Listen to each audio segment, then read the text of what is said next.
Kamu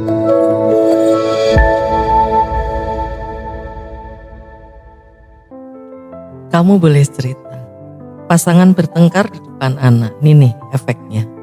Pernah gak ayah bunda sedang bertengkar, lalu berpikir, anak masih kecil dia juga belum ngerti. Atau bahkan mungkin gak kepikir bahwa itu akan berdampak. Atau kita menenangkan diri dengan kalimat yang penting kan kami tidak bercerai. Padahal seringkali yang tidak kita sadari adalah anak mungkin belum ngerti kata-kata kita. Tapi tubuh dan hatinya merekam suasana. Nada suara, ekspresi wajah, ketegangan. Hari ini saya ingin mengajak ayah bunda memahami satu hal yang penting. Bertengkar di depan anak bukan sekedar meluapkan emosi sesaat, tapi bisa meninggalkan luka jangka panjang dalam diri anak. Seorang anak lahir dengan gambaran ideal tentang keluarga. Bagi anak, rumah adalah tempat yang paling aman.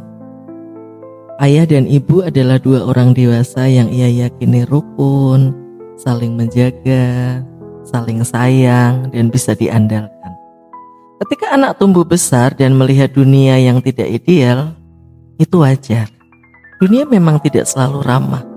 Tapi ketika ketidakidealan itu justru pertama kali dia lihat di rumahnya sendiri, disitulah luka mulai terbentuk. Justru lebih sakit rasanya. Karena harapannya runtuh di tempat yang seharusnya atau dia punya ekspektasi melindungi dia. Apakah suami istri harus selalu sama? Enggak lah. Dan itu wajar kalau suami istri berbeda pendapat, berbeda persepsi. Kan suami istri itu datang dari latar belakang keluarga yang berbeda, pendidikan yang berbeda, pengalaman hidup yang berbeda. Beda pendapat itu manusiawi banget. Yang gak boleh adalah mempertontonkan konflik di depan anak. Apalagi kalau konfliknya itu agresif.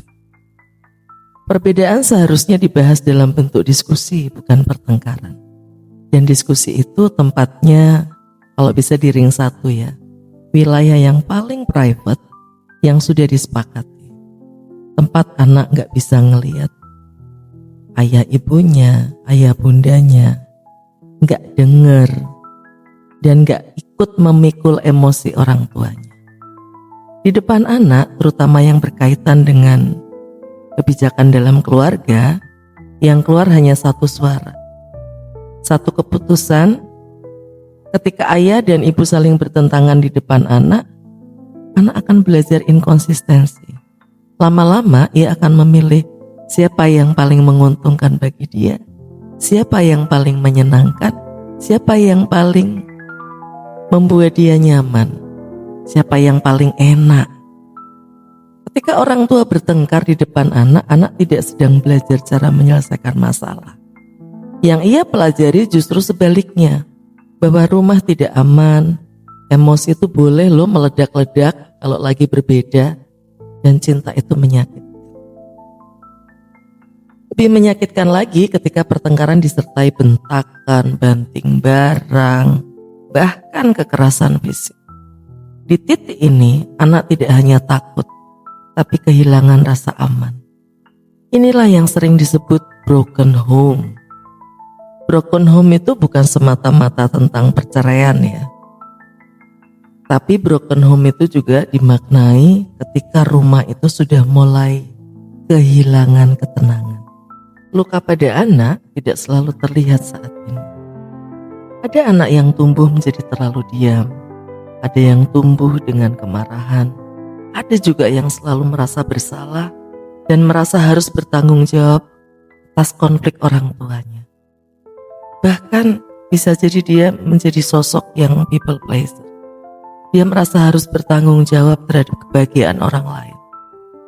Jadi kalau ada keributan, dia kepengen jangan ada deh keributan, jangan ada konflik. Dan bisa jadi dia akan mengorbankan dirinya untuk itu. Dan luka ini sering muncul ketika mereka dewasa, dalam hubungan pernikahan, dalam cara mereka mempercayai orang lain. Banyak orang dewasa datang ke ruang konseling bukan membawa masalah hari ini, tapi luka masa kecil yang belum selesai.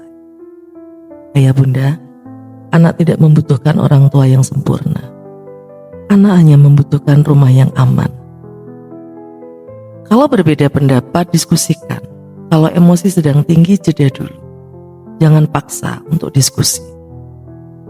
Karena setiap pertengkaran yang kita tampilkan di depan anak adalah pelajaran yang sedang ia serap. Bukan dengan telinga saja, tapi juga dengan hatinya. Semoga kita semua bisa menjadi orang tua yang lebih sadar, lebih tenang, dan lebih bertanggung jawab terhadap luka yang bisa kita tinggal.